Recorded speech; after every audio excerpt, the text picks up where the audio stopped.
नमस्कार मंडळी, कसे आहात आपण सगळे? तर आपल्या सगळ्यांचं पुन्हा एकदा स्वागत आहे नवीन एका पॉझिटिव्ह व्हिडिओमध्ये. तर मंडळी, तुम्हाला थंबनेल आणि टायटलवरून अंदाजा आलाच असेल की आजचा व्हिडिओ कोणा संदर्भात आहे ते. तर चला मग जास्त वेळ न घालवता आपण आजच्या व्हिडिओला सुरुवात करूया.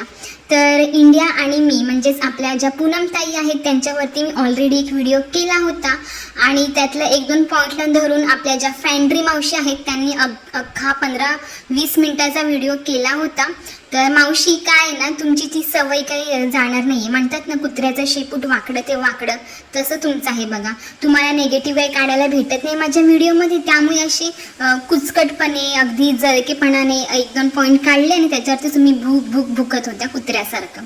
तर असं मंडळी, तो वेगळा मुद्दा आहे. तर आज मी बोलणार आहे पूनमताईचं जे काही सुंदर इतकं घर आहे ना, तर ते घर जे आहे सुंदर तयार तर झालेलं आहेच, पण त्या घराला त्यांचं नाव त्यांच्या मिस्टरांनी दिलेलं आहे, पूनम. तर खरंच खूप छान वाटलं आणि खूप प्राऊड आणि खूप अभिमानाची गोष्ट आहे ही एका स्त्रीसाठी की घर जे आहे ते दोघांचं असतं, नवरा बायको, तुझं माझं असं काहीच नसतं या नात्यामध्ये. त्यामुळे त्यांच्या मिस्टरांनी अगदी त्यांनी ठरवलं की घराची जी गृहलक्ष्मी आहे तिचं नाव आपण आपल्या या घराला देऊया.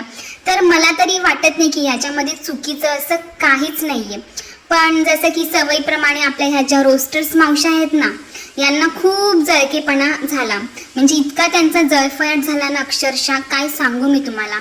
त्या आपल्या सिसी मावशीने त्यांचा व्हिडिओ बघून झाल्या लगेच एक पोस्ट टाकली की मला हे अजिबात पटलेलं नाहीये.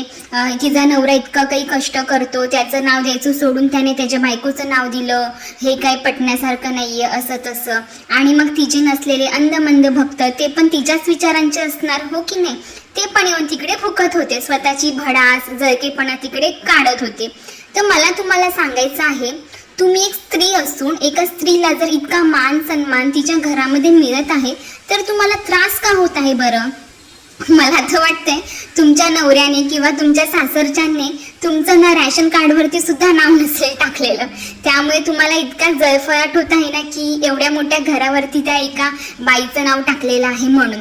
आता तुम्ही ते लय मोठ्या फेमिनिझमच्या डेंगे हाकता, लय गप्पा हाकता की इक्वॅलिटी असली पाहिजे आणि स्त्रियांनी पुढे म्हणजे स्त्रिया ज्या आहेत त्या पुढे जात आहेत, त्यांना घरामध्ये सुद्धा मान सन्मान मिळाला पाहिजे असं आपण सगळीकडे बोलत असतो. आणि त्याचं जर अनुकरण तीच गोष्ट जर प्रत्यक्षामध्ये कुठे घडत असेल तर तुम्हाला ती भगवत का नाही हो? म्हणजे बोलतात ना, एक स्त्रीची शत्रू असते, ते हे तुमच्या विचारांमुळे कळून येतो मावशांनो. तर पहिली महत्त्वाची गोष्ट, संसार त्या दोघांचा आहे, ते दोघं एकमेकांचे हजबंड अँड वाईफ आहेत, ते घर सुद्धा त्या दोघांचं आहे. त्यामुळे हा जो पूर्ण निर्णय आहे ना, तो त्या दोघांचाच आहे की आपल्या घराला नाव कोणाचं द्यायचं आणि कोणाचं नाही द्यायचं. त्याच्यामध्ये तुम्हाला जळण्यासारखं किंवा तुम्हाला त्रास होण्यासारखं असं काहीच नाहीये. आणि त्यांनी अगदी योग्य निर्णय घेऊनच हा डिसिजन घेतला असेल ना. मंडळी, मला एक सांगा, जेव्हा आपण एखादा बंगला बांधतो खूप कष्ट करून किंवा एखादा फ्लॅट घेतो आणि त्या फ्लॅटला किंवा एखाद्या बंगल्याला आपण म्हणजे तो जो घरातला मुलगा असतो तो जर तेव्हा आपल्या आईचं नाव देतो की आईच्या आशीर्वादाने किंवा आई बाबांच्या आशीर्वादाने किंवा स्वतःच्या आईचं नाव तो त्या बंगल्याला देतो, तेव्हा त्या मुलाचं किती गोड कौतुक केलं जातं, किती मोठ्या मनाचा मुलगा आहे, त्याने आपल्या कष्ट केलेल्या घराला आई वडिलांचं नाव दिलं किंवा फक्त आईचं नाव दिलं, तेव्हा आपण त्याचे खूप गोडवे गातो, हो की नाही? पण मला सांगा, आता त्या सेम आहे, म्हणजे परिस्थिती सेम आहे, पण ह्या परिस्थितीमध्ये जर तिच्या मिस्टरांनी तिचं म्हणजे पूनमताईंचं नाव दिलं त्यांच्या घराला, तर त्यात प्रॉब्लेम काय आहे? म्हणजे जेव्हा नवरा आपल्या बायकोसाठी सगळं काही करतो, तिचं ऐकत असेल किंवा तिला मान सन्मान देत असेल, तर हे सगळं सोसायटी ॲक्सेप्ट का नाही करत आहे? म्हणजे नेहमी त्याला बायकोचा बैल किंवा बोलतात ना घरगडी, अशा वेगवेगळ्या नावाने त्याला टोमणे दिले जातात, काय नको नको ते बोललं जातं. तर ही जी मानसिकता आहे ना, कुचकट समाजाची विकृती, ती कुठेतरी ना बंद झाली पाहिजे, बदलली पाहिजे, परिवर्तन आलं पाहिजे, हेच मला मनापासून वाटत असतं मैत्रिणींनो. मंडळी, आणखीन एक मनापासून मला एक गोष्ट इथे मेन्शन करावीशी वाटते. जेव्हा एक स्त्री आपल्या पोटामध्ये 9 महिन्याचा गर्भ वाढवते, आणि बोलतात ना त्या गर्भामध्ये म्हणजे त्या बाळाला पूर्णपणे त्या बाळाचा पूर्ण श्वास, त्या बाळाचं रक्त, हाड, मांस सगळं काही त्या आईपासून निर्माण झालेलं असतं. आणि जेव्हा ते बाळ ह्या जगामध्ये येतं ना तेव्हा त्या बाळाला त्या आईचं नाव दिलं जातं का हो? अजिबातच नाही.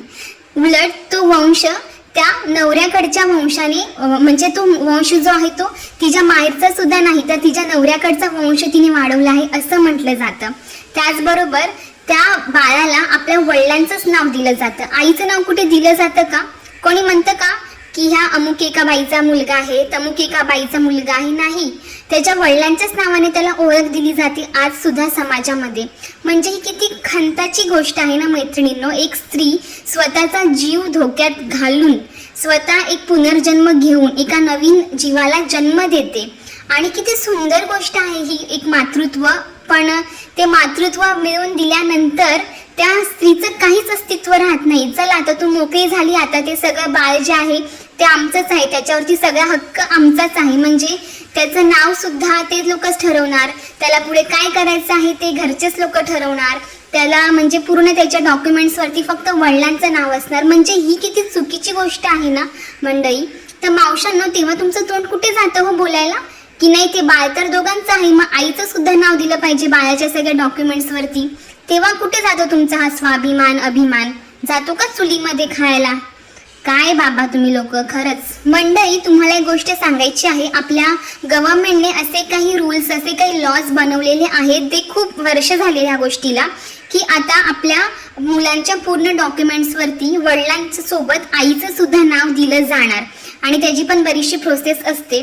पण मला सांगा मैत्रिणींनो, ह्या गोष्टीबद्दल किती जणींना अवेअरनेस आहे बरं?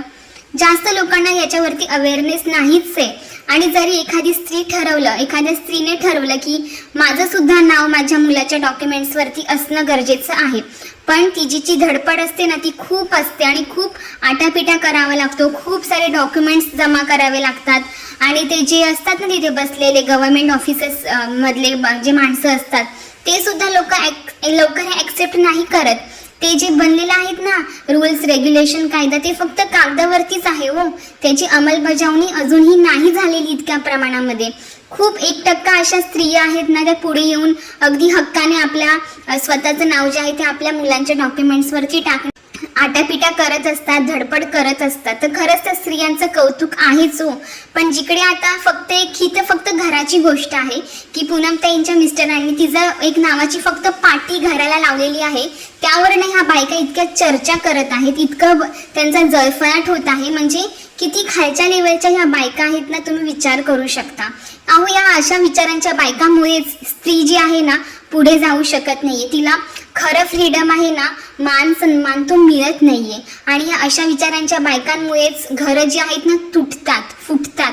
कोणी म्हणजे सासू जी आहे ती कुचकट अशीच सासूसारखी वागणार, नणंद जी आहे ती अशीच नंदेसारखी वागणार, सून जी आहे ती अगदी सहनच करत म्हणजे सगळ्यात सहन करतात अशातलाही भाग नाहीये, पण ती तिच्यासारखीच वागणार. एक स्त्री सारखी कधी वागेल देव जाणे. तर मैत्रिणींनो, शेवटी मला तुम्हा सगळ्यांना एवढंच सांगायचं आहे, तू नको बनू सासू, नणंद, वहिनी, थोरली जाऊ, धाकटी जाऊ. तू फक्त एक चांगली स्त्री हो आणि समजून घे दुसऱ्या स्त्रीची व्यथा. तर अगदी खरंच आहे ना मैत्रिणींनो, एक स्त्री म्हणून जर आपण स्त्रीचं दुःख, आनंद, वेदना, व्यथा हे सगळं जर समजून घेतलं ना तर मला वाटतं जगातले 99% जे प्रॉब्लेम्स आहेत ना ते तिकडे संपून जातील असं म्हणायला सुद्धा हरकत नाहीये.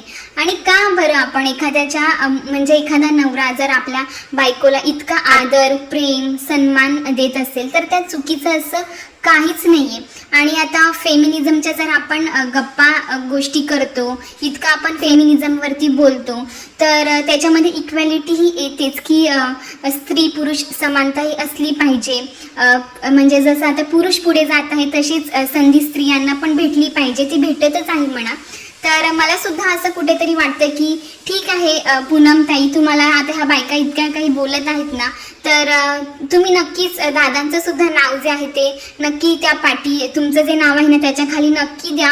तर खरंच एक सुंदर असा एक संदेश सुद्धा तुम्ही देऊ शकता की सुरुवातीला जे आहे ते एका गृहलक्ष्मीचं नाव तुमच्या मिस्टरांनी दिलेलं आहे, ते त्यांचं कर्तव्य होतं असं मी म्हणेल. मोठेपणा वगैरे त्यात काही नाही, कारण की एखाद्या आपल्या घरच्या गृहलक्ष्मीला, स्त्रीला आपण जर आदर मान सन्मान देत आहोत तर त्यात चुकीचं असं काहीच नाही, उलट ते त्यांचं कर्तव्यच आहे. आणि खरंच तुम्ही दादांचं सुद्धा नाव त्या तुमच्या नावाखाली नक्की द्या, त्याने खरंच ह्या बोलणाऱ्यांची जी तोंड आहेत ना ती आपोआप बंद होतील. तर एवढंच मला सांगायचं होतं. आणि प्लीज इतक्या छोट्या छोट्या गोष्टीवरनं उगाच एकमेकांना असं ट्रोल करू नका, जळू नका. ही उलट खूप चांगली गोष्ट आहे. बदल होत आहे तर तो बदल तुम्ही ॲक्सेप्ट करा, स्वीकारा, ना की समाजामध्ये अशी तुमची जी घाणेरडी विकृती आहे ना ती पसरवू नका. तर दॅट्स इट मंडळी, आजच्या व्हिडिओमध्ये मला इतकंच सांगायचं होतं. आणि पूनमताई, तुमच्यापर्यंत जर हा व्हिडिओ पोहोचला तर एक कमेंट या व्हिडिओला नक्की करा. तर मंडळी, आजचा व्हिडिओ तुम्हाला कसा वाटला हे मला कमेंट बॉक्समध्ये नक्की सांगा. भेटूया आपण अशाच एका धमाकेदार व्हिडिओसोबत. तोपर्यंत सगळ्यांनी आपापली आणि आपल्या कुटुंबाची काळजी घ्या. भेटूया लवकरच. बाय.